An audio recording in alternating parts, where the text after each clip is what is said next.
आज आपल्याला सगळ्यांना माहिती आहे, जरी रविवारचा दिवस असला तरी 2-3 काही महत्त्वाच्या विषयाच्या संदर्भामध्ये मी आणि सगळे विभागीय आयुक्त, सगळे commissioner, police commissioner, PMC PCMC वगैरे, कलेक्टर, CEO वगैरे या सगळ्यांची आम्ही बैठक घेतली होती. आपल्याला सगळ्यांना माहिती आहे, मधल्या काळामध्ये आपण पुणे चॅलेंज ग्रँड टूर 2026 ही घेतोय आणि ही फार मोठी आपण घेतोय. साधारण 40 ते 50 देशातले सायकल स्वार, त्याच्यामध्ये सायकलपट्टू त्याच्यामध्ये समावेश होतील.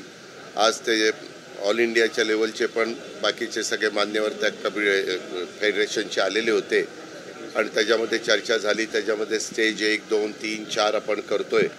साधारण शनिवार, रविवार, सोमवार, मंगळवार हे जानेवारीतले दिवस आपण निवडण्याचा प्रयत्न करतोय. त्याच्याबद्दलचा फायनलचा अंतिम अधिकार हा त्या फेडरेशनचा आहे, ते त्याबद्दलचं सांगतील. परंतु आम्ही त्यांना विनंती केली की शनिवार, रविवार पुणे आणि पिंपरी चिंचवडचा जो एरिया आपण घेतला तो घ्या.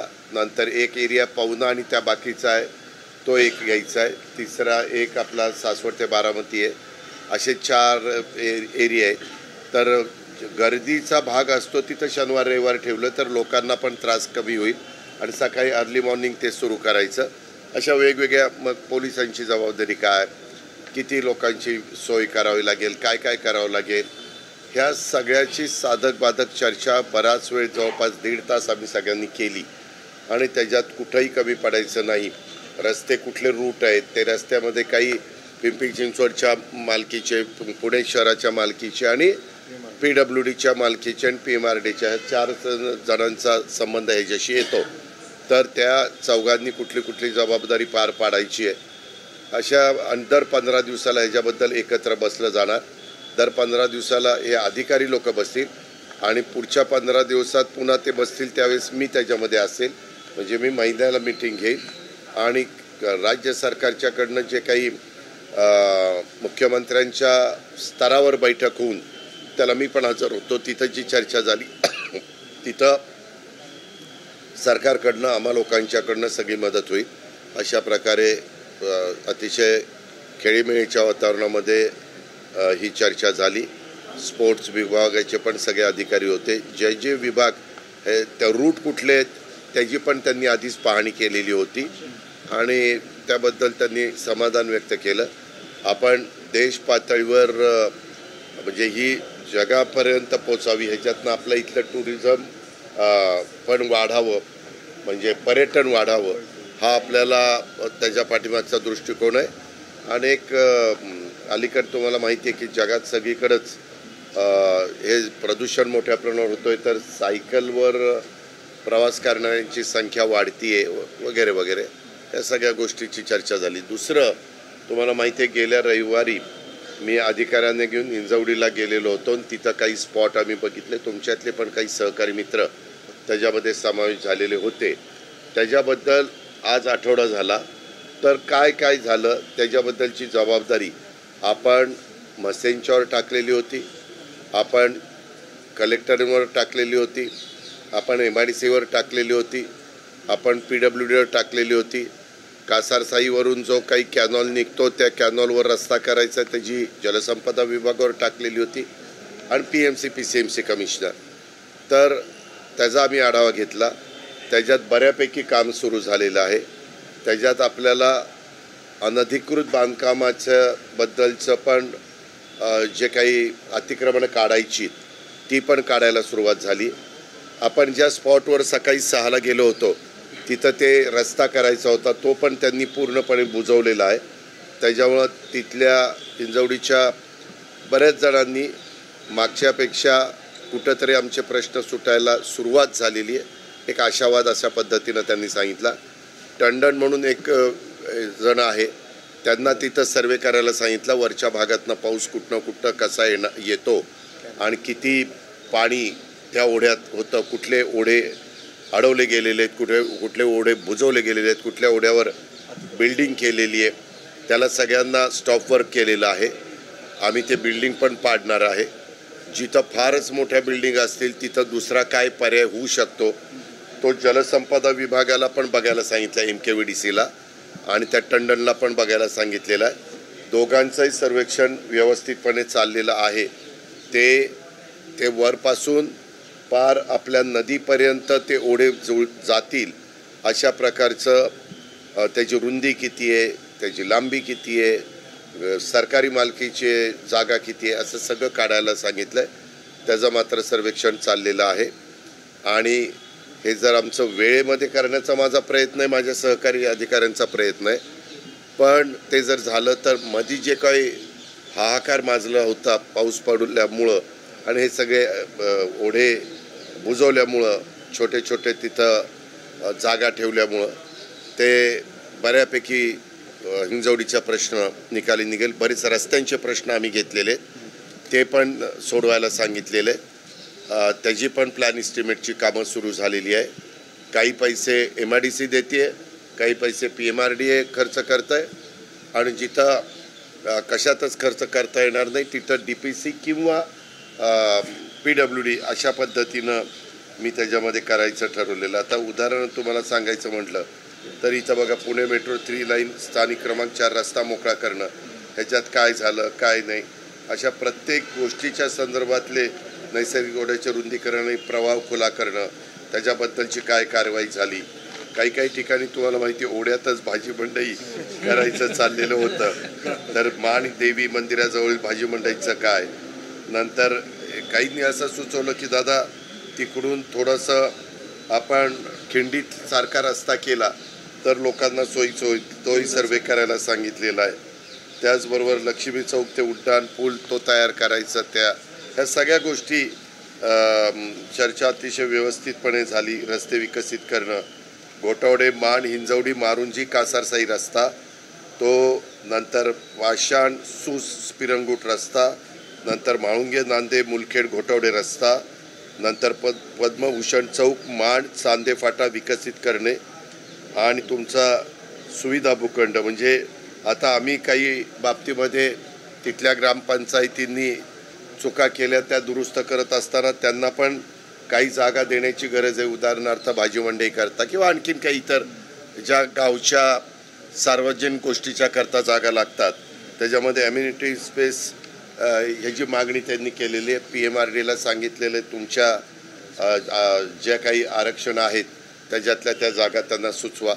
ह्या प्रकारे ह्या सगळ्या गोष्टी आजच्या बैठकीमध्ये झाल्या. इतर पण काही आढावे आम्हाला घ्यायचे होते, काही अधिकाऱ्यांना माझ्याशी बोलायचं होतं, काही गोष्टी त्यांना सांगायच्या होत्या, मला पण काही चर्चा करायची होती. अशा प्रकारची चर्चा आमची झाली. जिल्ह्यातले जे धोकादायक पुलाच्या संदर्भात जिल्ह्यातले पुलाच्या संदर्भामध्ये देखील आपण जिल्हाधिकाऱ्यांची कमिटी केलेली होती. पण झालं काय, परवाच्या अधिवेशनामध्ये काही लोकप्रतिनिधींनी मुद्दा उपस्थित केल्यानंतर PWD खात्याचे मिनिस्टर या नात्याने शिवेंद्रराजे भोसलेंनी तिथं असं सांगितलं की मी सचिवाच्या अध्यक्षतेखाली कमिटी करतो आणि काही लोकांची नावं त्यांनी अधिकाऱ्यांची जाहीर केलेली आहे. आता ज्यावेळेस तिथली ती कमिटी आली त्यामुळं जिल्हाधिकाऱ्यांची कमिटीला थोडंसं त्याच्यापेक्षा वरच्या कमिटीचं महत्त्व जास्त निर्माण झालेलं आहे. त्याची आम्ही चर्चा केली.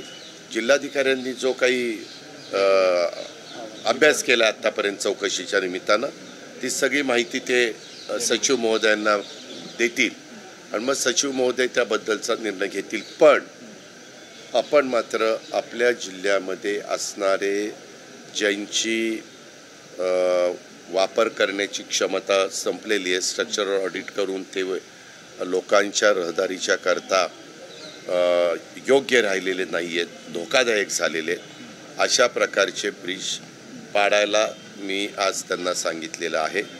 काही ठिकाणी थोडीशी दुरुस्ती केली, काही म्हणजे त्यांनीच सुचवलेलं आहे आपल्या स्ट्रक्चरल ऑडिटरनी, तर ते लोकांच्या वाहतुकीच्या वर्दळीच्या करता जाण्या येण्याकरता व्यवस्थित होऊ शकतात. तर तिथं मी म्हणलं मी DPCतनं तुम्हाला त्याचा निधी देतो, अशाही प्रकारच्या सूचना सांगितलेल्या आहेत, केलेल्या आहेत. आणि तशा पद्धतीनं ते काम करतात. गुंडाकडून फोडण्यात आलेला आहे. सहकारनगरमध्ये स्प्रे मारला आहे. शुक्रवारी त्याला कोम्बिंग ऑपरेशन दरम्यान पोलीस पकडायला गेले आणि जेव्हा त्याला पोलीस स्टेशनमध्ये आणलं तेव्हा त्यांनी पोलीस स्टेशनच्या काचा फोडल्या आणि स्वतःला पोलिसांना धमकावलं. त्याच्यामध्ये मागाशी ती चर्चा झाली. कायद्याचा धाक तुम्ही म्हणू शकता, तो तुमचा अधिकार आहे. कायद्याचा धाक राहिला नाही असं आपण म्हणू शकता, पण CPंनी स्वतः त्याच्यामध्ये लक्ष घातलंय. असा कुठलाही, तुम्हालाही माहिती आहे, कधी कधी पोलिसांच्यावर सामान्य नागरिक हात उगारण्याचा प्रयत्न करतात किंवा काही वेडेवाकडे प्रकार करण्याचा प्रयत्न करतात, त्यावेळेस पोलिस हिसका दाखवतात. याही बाबतीमध्ये आणखीन काळजी घेऊन अशा प्रकारच्या गोष्टी घडणार नाही आणि ज्याला पकडून आणतील त्याला पहिल्यांदा आणल्या त्याच्या जवळ असणाऱ्या सगळ्या गोष्टी ह्या काढून घेतल्या जातील. याबद्दलचं खबरदारी पुणे शहर पोलीस आयुक्त पण घेत आहेत. त्यांनी तशा प्रकारच्या सूचना दिलेल्या पण सांगितल्या. सध्या PCMC कमिशनर त्यांच्या घरगुती कामाच्या करता बहुतेक अमेरिका का कुठं गेलेले, परंतु तिथं ज्यांच्याकडे चार्ज आहे त्यांना पण तशा सूचना दिल्यात आणि गिलला पण तशा प्रकारच्या सूचना दिल्यात. आणि मी पत्रकार मित्रांनो तुम्हाला सगळ्यांना सांगतो की अशी घटना घडल्यानंतर पोलीस सतर्क होतातच आणि आपल्यावर जबाबदारी असणाऱ्या ठिकाणी अशा प्रकारची गोष्ट घडू नये म्हणून ते काळजी घेतात आणि त्यांना काळजी घेण्याच्या सूचना. आझाद मैदान पोलीस चौकीमध्ये ना रोहित पवारांच्या विरोधात गुन्हा दाखल झालाय. परवाचा जो व्हिडिओ व्हायरल झाला, पोलीस कर्मचाऱ्यांना त्यांनी जी हुज्जत घातली हात खाली करून, त्याच्या विरोधात गुन्हा दाखल झालाय. आमदारांवरती कुणाचाच धाक राहिला नाही सगळ्याच पक्षाचा, असं वाटतंय तुम्हाला? आमदारांवरती काय म्हणजे आमदारांवरती धाक राहिला नाही का, कंट्रोल राहिला नाही का? कारण जे विधानसभेत झालं त्यानंतर रोहित पवारांवर जी कलम लावलेत ना, अरे रावेची भाषा पोलीस अधिकाऱ्याला केली. वागायला पाहिजे ती जबाबदारी विसरलेत का? मी त्याच्याशी बोलून विचारतो की तू काही विसरला का, आणि तो विचारला असेल तर गुन्हा दाखल झाला मला ह्याच्यामधलं काही माहिती नाही. मी खोटं नाही सांगत. परवाची प्रेस झाली माझी मुख्यमंत्र्यांची आणि आमच्या 2 उपमुख्यमंत्र्यांची, ती झाल्यावर मी रातोरात तिथनं निघालो आणि डायरेक्ट मी बारामतीला गेलो. काल मी दिवसभर बारामतीला होतो. आजची हे मीटिंग आम्हाला घेणं क्रमप्राप्त होतं. त्याच्यावर मी दुपारीपर्यंत काही इतर तालुक्यातली कामं सगळी उरकली आणि 4 वाजल्यापासून आल्यापासून इथंच आहे. हे मला तो गुन्हा दाखल झालेला म्हणजे मी अक्षरशः आज तर पहाटे 4ला उठून 5ला कामाला लागलो.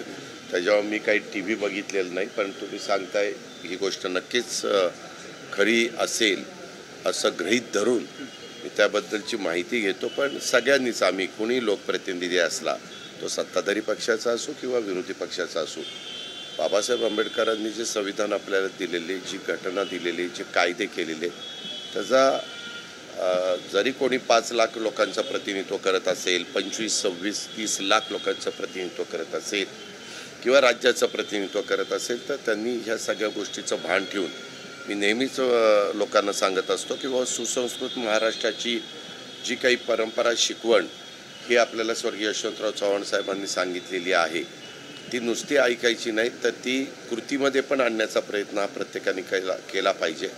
कधी कधी लोक चुकीचं वागतात आणि मग त्याच्यातनं ते जर लोकप्रतिनिधी असतील तर सगळ्याच लोकप्रतिनिधींना नावं ठेवली जातात किंवा बाबा बघा हे लोकप्रतिनिधी असेच आहेत, हे स्वतःला फार शहाणे समजायला लागलेले आहेत, ह्यांना कायदा म्हणजे यांना काहीच वाटत नाही. अशा प्रकारच्या गोष्टी पत्रकार मित्र पण बोलू शकतात आणि सर्वसामान्य नागरिक पण बोलू शकतात. तो त्यांचा अधिकार आहे आणि त्याच्यामुळं हे माझ्यासहित कुणी करता कामा नये. भान ठेवून, तारतम्य ठेवून वागलं पाहिजे. धन्यवाद.